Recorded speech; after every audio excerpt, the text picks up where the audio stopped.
Welcome everybody, this is Kiv, and today we're gonna take a closer look at the TvZ matchup and see how it's evolved and how some Terrans deal with the current Zerg problem. On the lower left corner we have the blue Terran, MarineKingPrime, and on the top right we have TSLHyun as the red Zerg. A lot of Terrans have had problems with this matchup for some time now, ever since the neat Overlord and Queen buff. The problem a lot of Zergs feel is that Terrans focus too much on building reactored Hellions.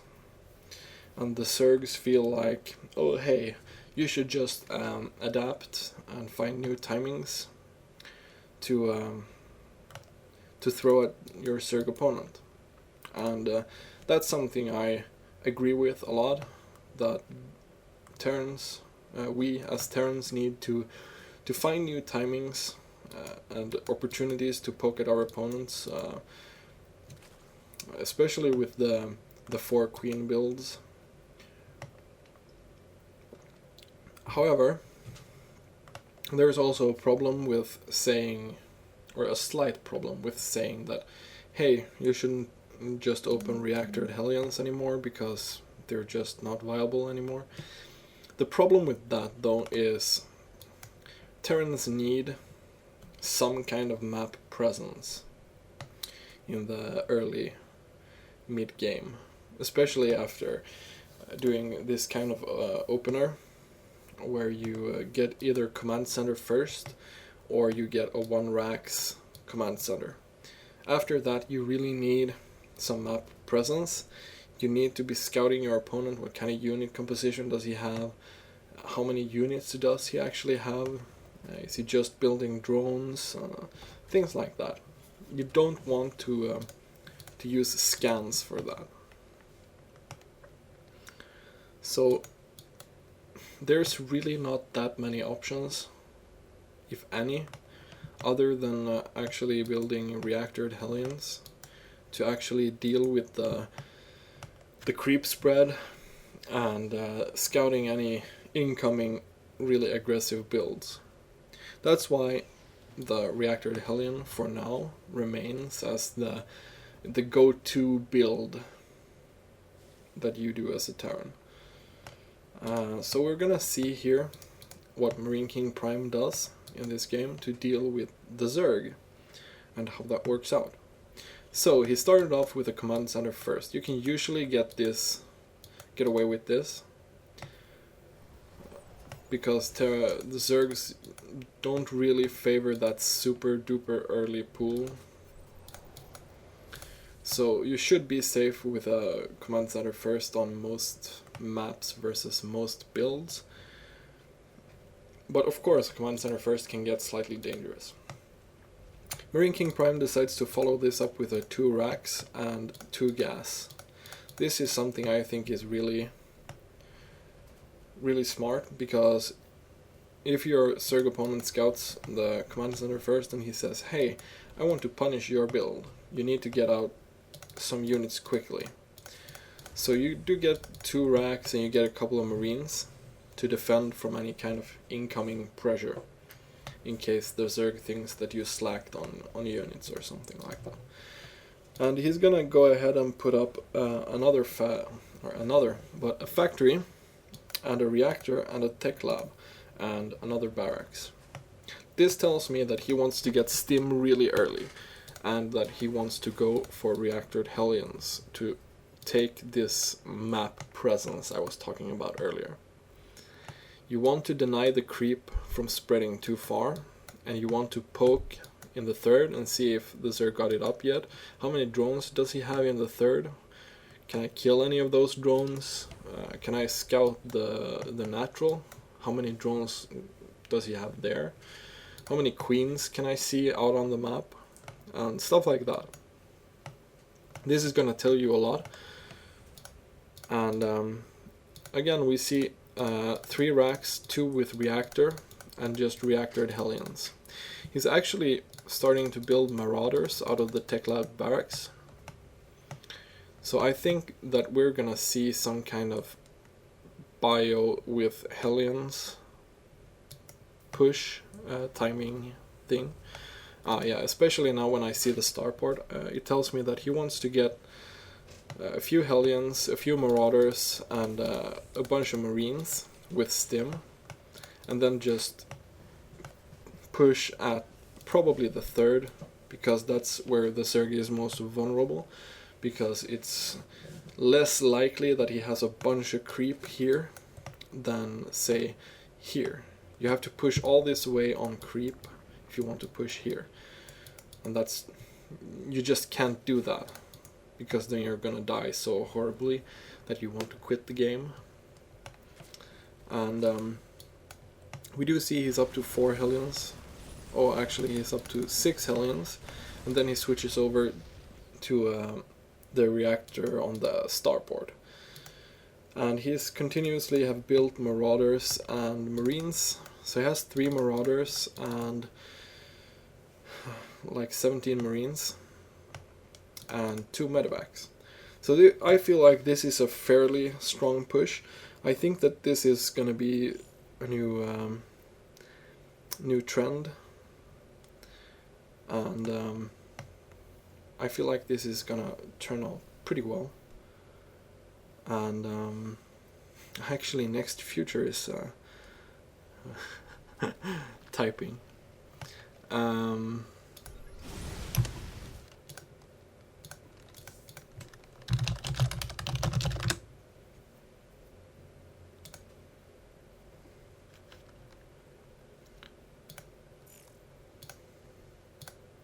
I'm sorry, next future, but I'm gonna set it on busy until I'm done with this game. So we see him pushing out with a bunch of bio and a few Hellions, and this is gonna be really good against the composition that Hyun has, especially with his amazing micro, and he can just split and kill as many of these banelings for as little cost as possible, while putting pressure on this third base still. So this actually worked out really well, and I think that he's going to be able to kill all the 4 queens, and then he picks up and leaves.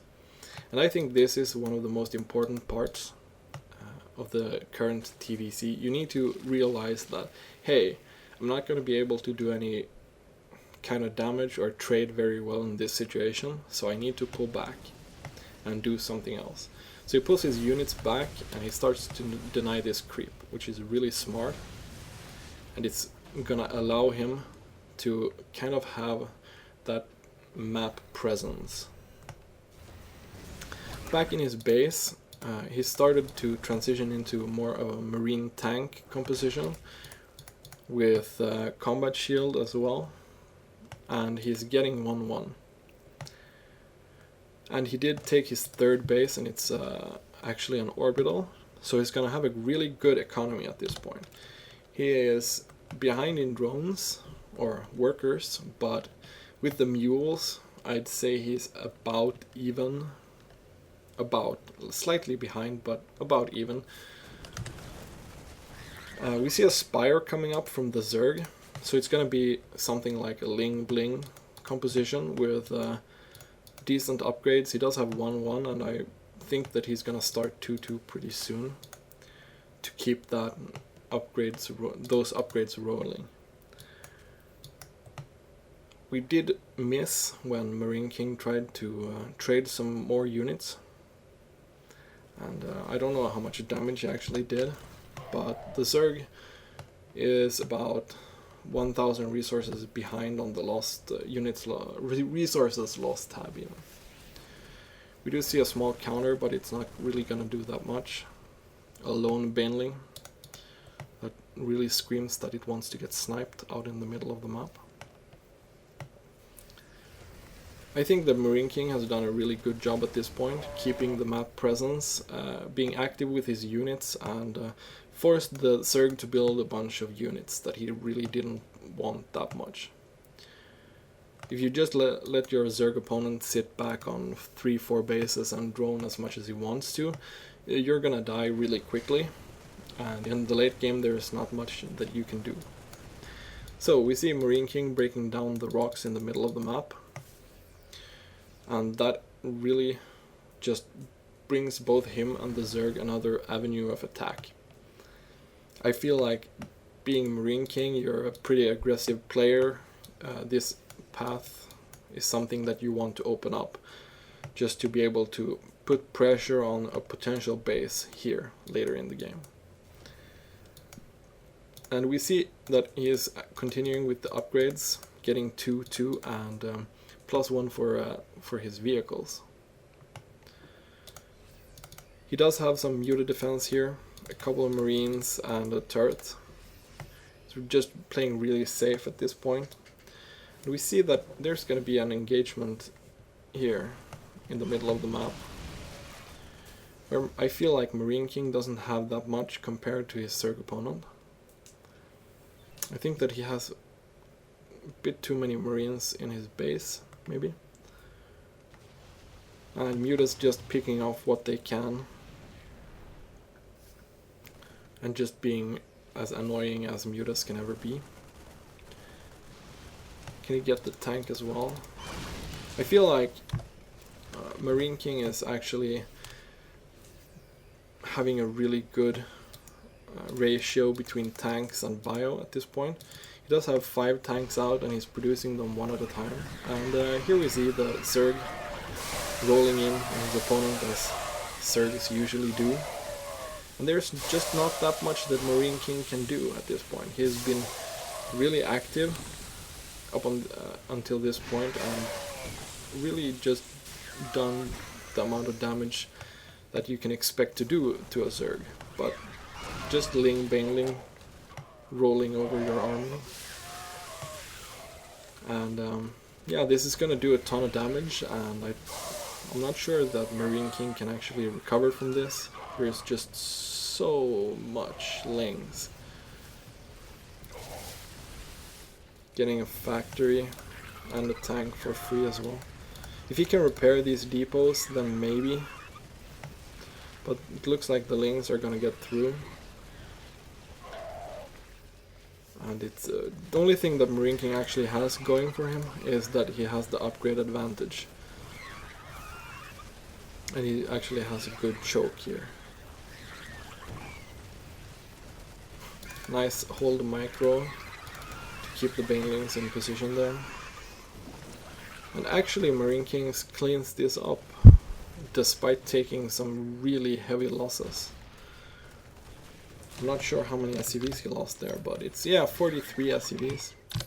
So he's behind like 50 SCVs at this point, and his income is really not that great.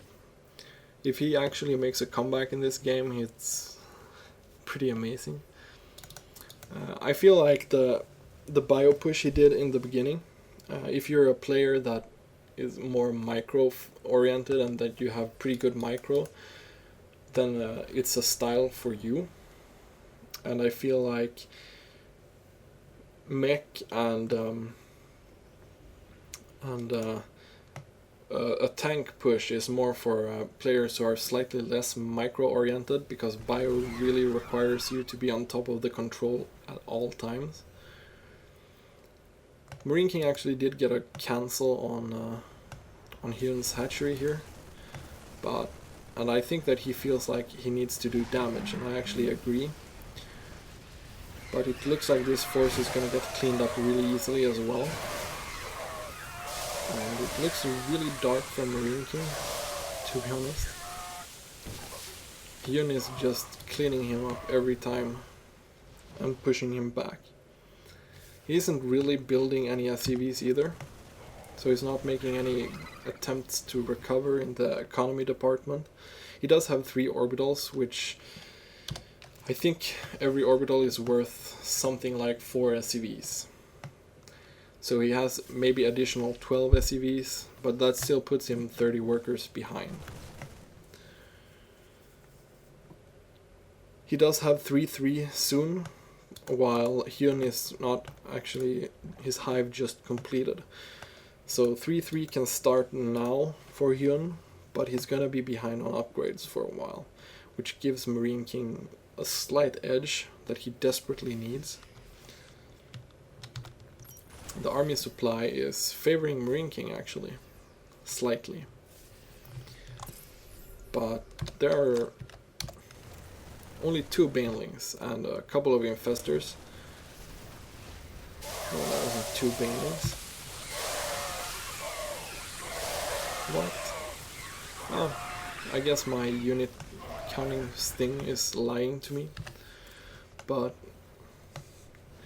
I feel like if Marine King can keep this pressure up, and if he can snipe the infestors and the banelings and get effective trades out of this, he might be on equal grounds with the Zerg. But I feel like that's a big if.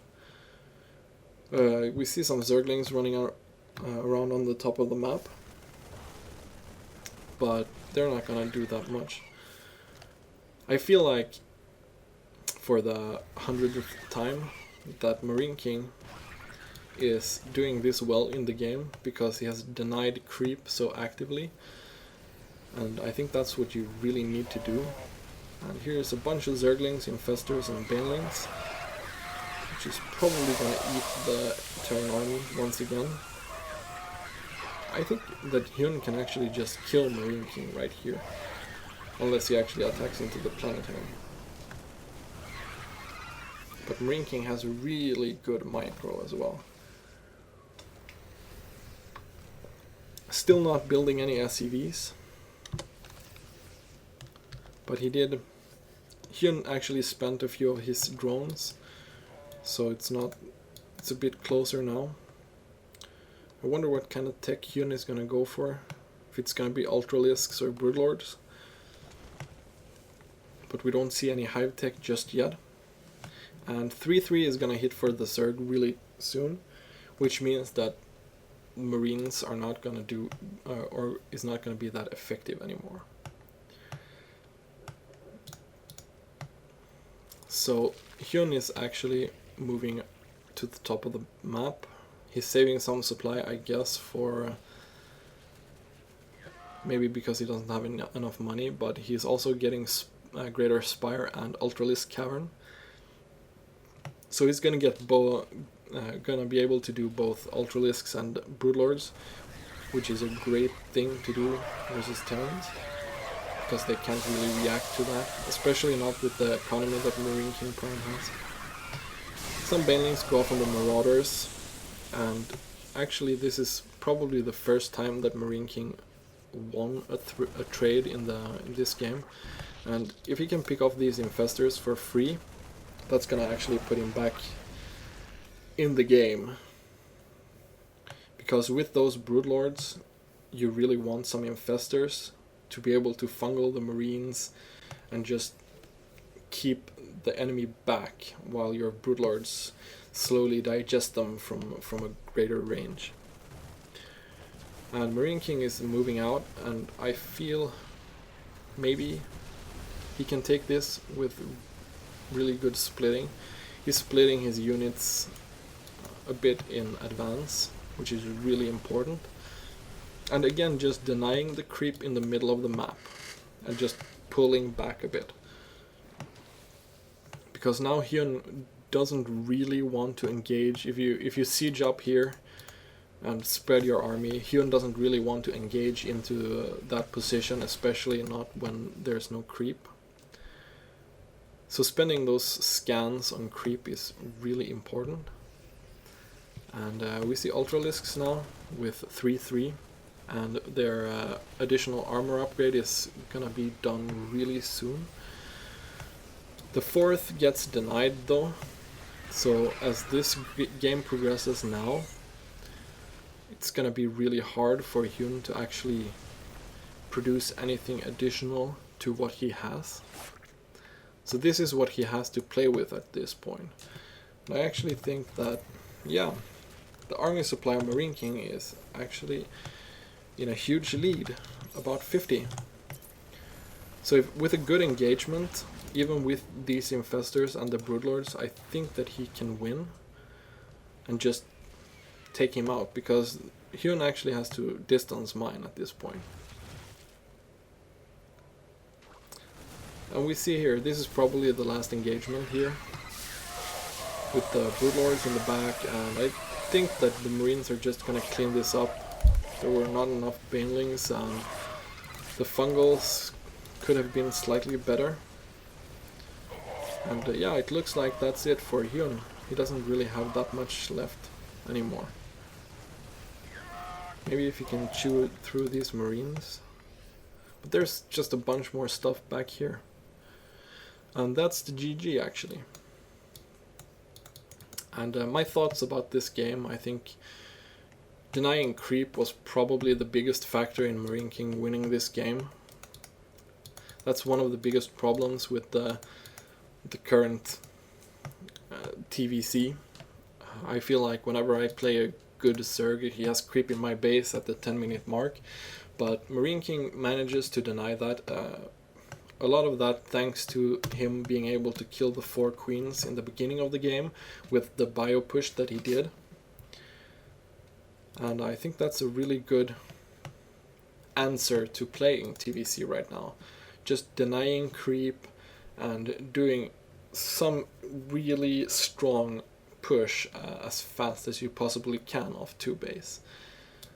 It is a bit more micro oriented, but I feel like if you do that bio push and can get some drones, some queens, maybe even deny the 3rd, then you're gonna be in a really sweet spot versus a Zerg. Even if you don't have tank production up yet, you're gonna have medevacs, and that's really huge as well.